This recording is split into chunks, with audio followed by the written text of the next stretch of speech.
السلام عليكم ورحمة الله وبركاته. أنا قلت أنزل كده يعني أعمل حاجة مجنونة، أنتوا عارفين إن أنا مجنون بطبعي، فقلت أنزل كده النهاردة أشوف الشوارع إيه. أنا مش هلف في المعادي يعني، عشان الناس اللي فاكرة إن أنا هلف في المعادي. المعادي أصلا من غير أي حاجة فاضية يعني يعني من غير 11 ولا 12 من غير حاجة فاضية. بس صراحة يعني أهم حاجة النهاردة بالنسبة لي في يوم 11 ده الاوفرز اللي معموله على الابلكيشنز بتاعت البيع اونلاين. يعني انا كنت في مسدس ميه كده كنت عايز اجيبه، وكان في جهاز كده الكشف على الدهان بتاع العربيات، لقيت عليهم خصم 60%، فجبتهم طبعا. فدي اهم حاجه يعني. تعالوا بقى ايه نبص على الطريق. طبعا استاذنك يا زوزة بعد اذن حضرتك. انا خدت المدام ونزلنا وقلت ايه يلا بقى ايه نشوف اهو يا عم الحاج. قلت بقى نشوف الشارع والدنيا ماشيه ازاي. انا حاليا في زهراء المعادي، انا هطلع من زهراء المعادي دلوقتي هنخش على وسط البلد، فالناس بقى ايه تخليها معانا كده وتتفرج نشوف الدنيا رايحه ازاي.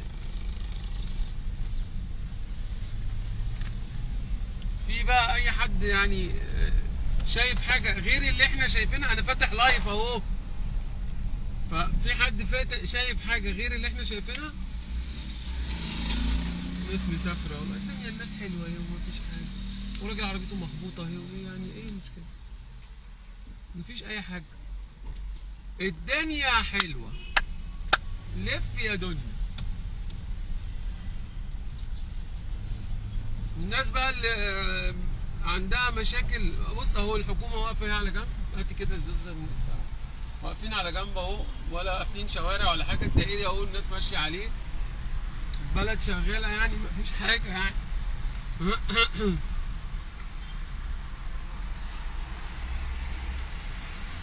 وادينا طلعنا اهو على الدائري. امبارح كنت الراجل اللي انا رايح له النهارده دلوقتي ده يعني، امبارح كنت بكلمه بقول له يعني انا اجي لك يعني انت شغال يعني ولا؟ قال لي يا فندم شغال وكل حاجه مفيش اي حاجه يعني، الدنيا جميله يعني. فقلت طب خلاص نصور كده نشوف الناس اللي قالت احنا نازلين 11 نخرب الكوكب، نشوف اخبارهم ايه، بدل ما احنا قاعدين كده ايه في البيت والناس مش شايفه. لان انا برضو ما لقيتش ناس كتير نزلت فتحت لايف، وما لقيتش برضو القنوات التلفزيونيه في ناس كتير بتشكك فيها. على فكره انا ولا مع ولا ضد. يا ابني رايح فين تنتحر انت يا ابني ولا ايه؟ الناس رايحه تنتحر والله العظيم، واحد بيشوف حاجات غريبه. عايزه التكييف؟ حاضر. ما انت قفلت الازازه علينا. معلش انا اسف حضرتك. الدنيا حلوه، لف يا دنيا. لف يا دنيا كمان. انا النهارده بقى هقرا كل كومنتاتكم دي شيكو. تعالوا ناخد بقى ايه؟ اوعى مرسيدس يا اسطى. هو راكب الزلموكه؟ ايه ده مش فاهم انا التمساحه دي بيستقوي. التمساح. هات التمساحه يلا. مش ماشي والله سكران ده ولا ايه؟ ده الواحد انا شايفه ان في ناس عاديه اهي، والشوارع مليانه ناس يعني ومفيش اي حاجه، والشرطه واقفه على الجنب ومفيهاش اي حاجه. مفيش حاجه، هم بس هاولين واللي عايزين يخربوا البلد عايزين، بس مش هيعرفوا يعملوا يا بقى. ستي كل واحد وليه مبدأه. انا ما بقولش مش لازم يعني اللي معترض على الحكومه يبقى بيخرب البلد، لا مش شرط، عشان بس الكلام ما يتفهمش غلط، مش شرط خالص. على فكره انت هتقول كلام صح هتقول كلام غلط وهو هيتفهم غلط.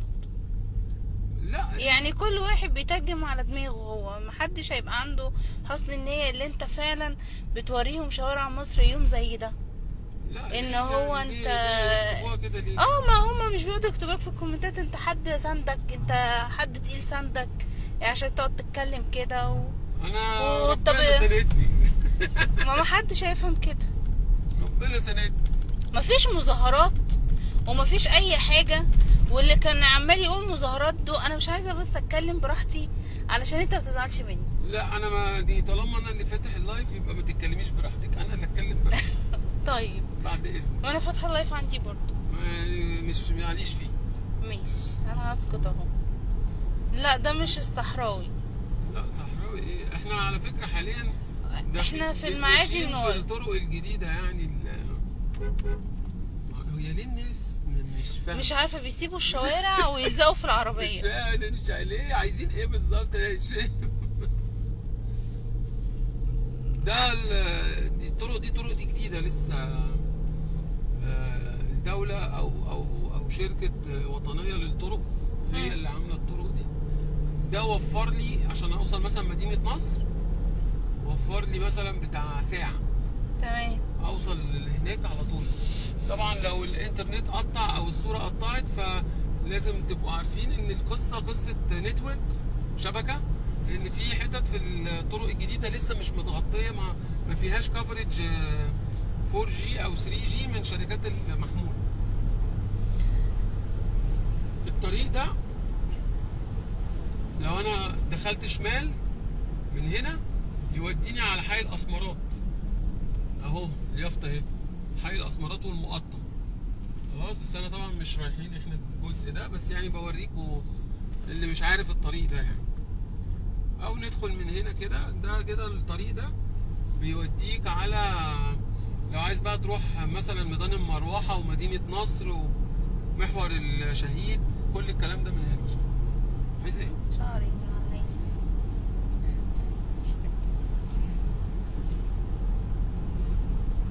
مش فاكر بقى نطلع كده ولا بندخل، بتهيألي ما بنطلعش الكوب. انت عايز تروح فين؟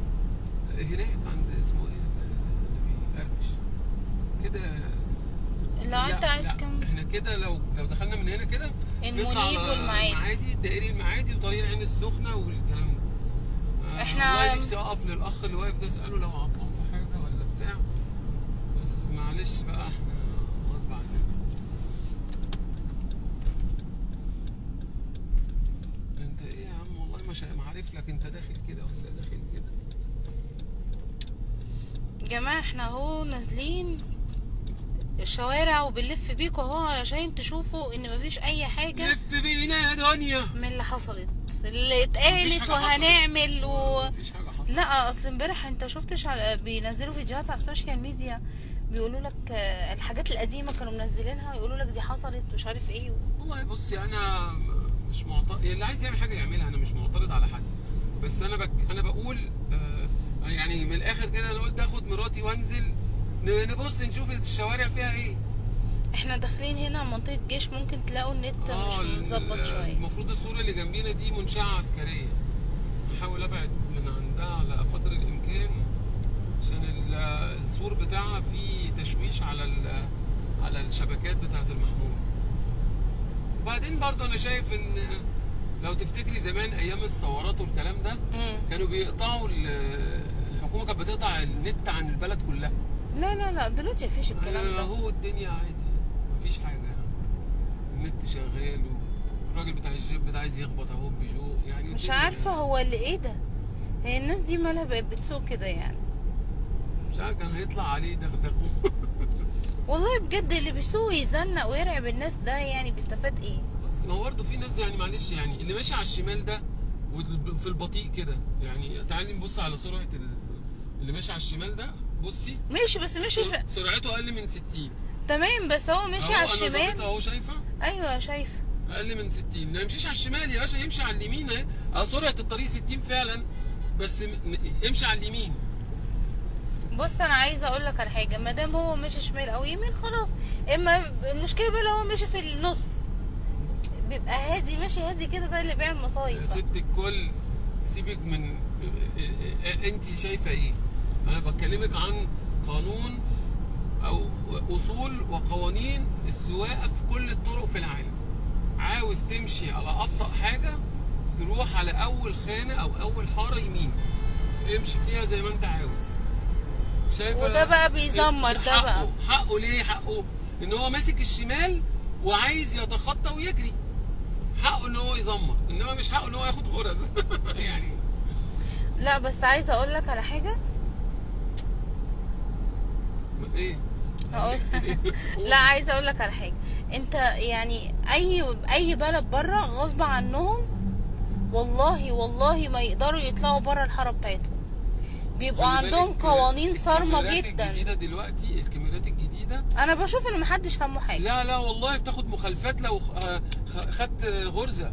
طب لو ايديك الاتنين مش عطاره الكاميرا هتصورك وتديك مخالفه. طب اقول لك على حاجه، انت تعرف اي حد بيبقى بره مثلا يجي يسوق في مصر ما يعرفش ما يسوق بيعرفش، من الهرجله، والناس اللي متعوده على الهرجله هنا لما يجوا يسافروا اي بلد بره ويجوا يسوقوا بيلبسوا في اي حاجه علشان هم مش واخدين على النظام بتاع بره. صح.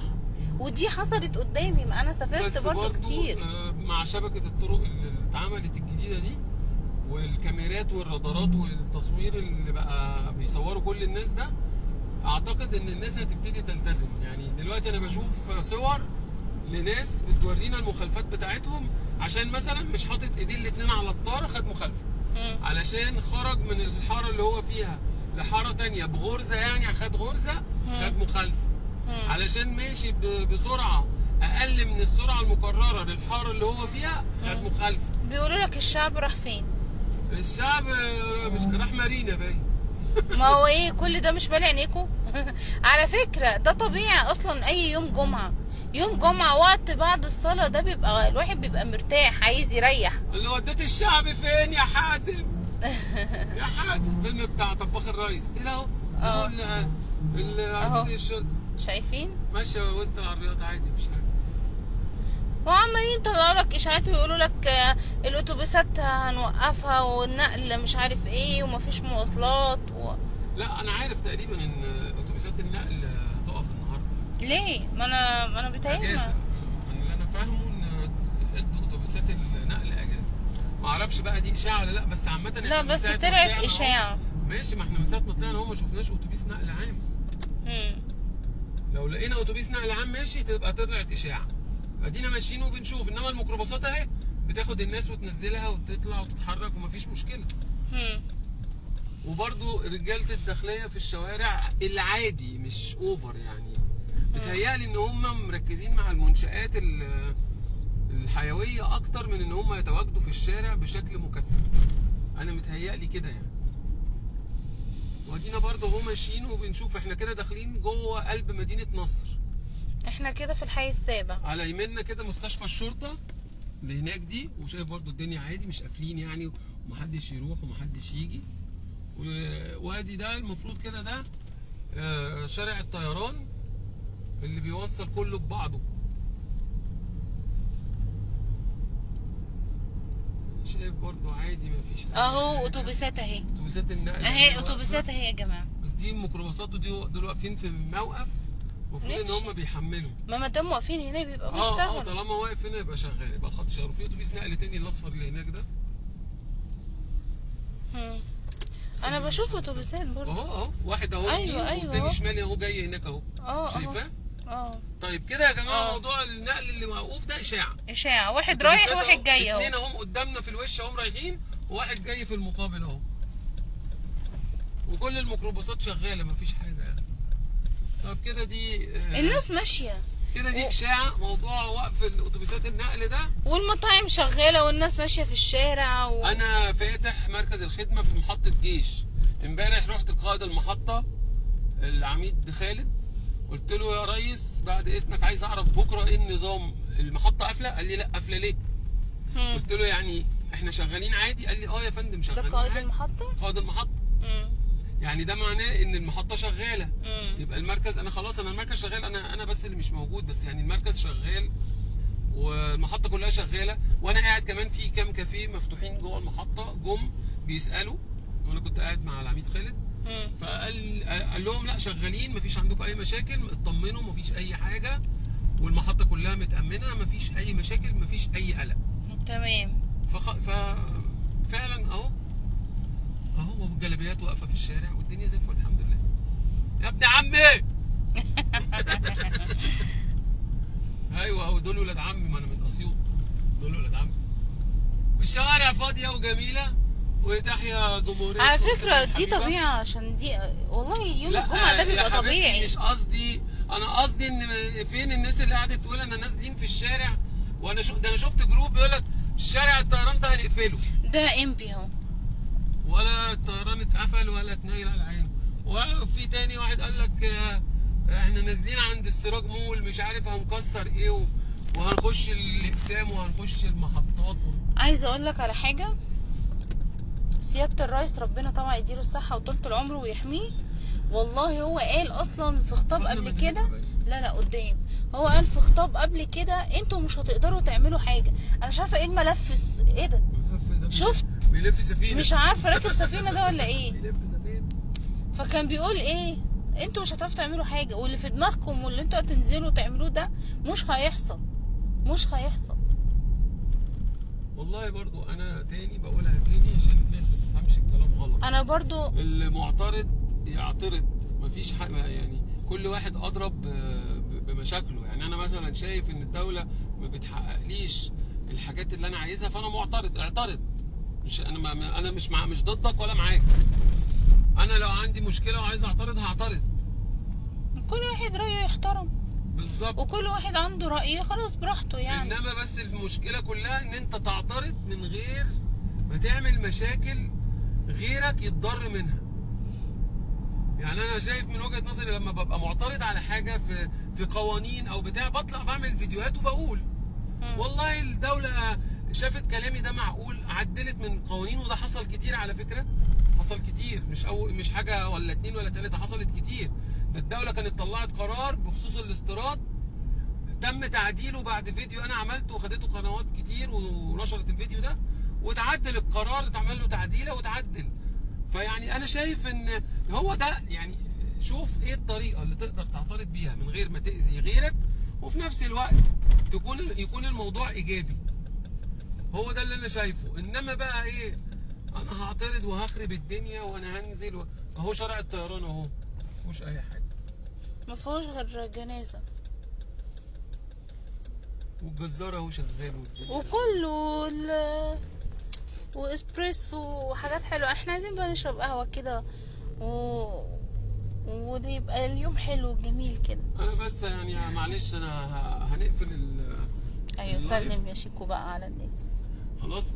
لو انتوا عايزين، انا لسه قاعد في اطار وسط المدينه اللي هو مدينه مصر الجديده. الكلام ده لو عايزين يشوفوا اي حاجه ان شاء الله اخر البلاد، اي حته ان شاء الله. لو عايز تروح التحرير اكتب لي في كومنت انت عاوز نتحرك ونصور لك ايه، وانا ما عنديش اي مشكله.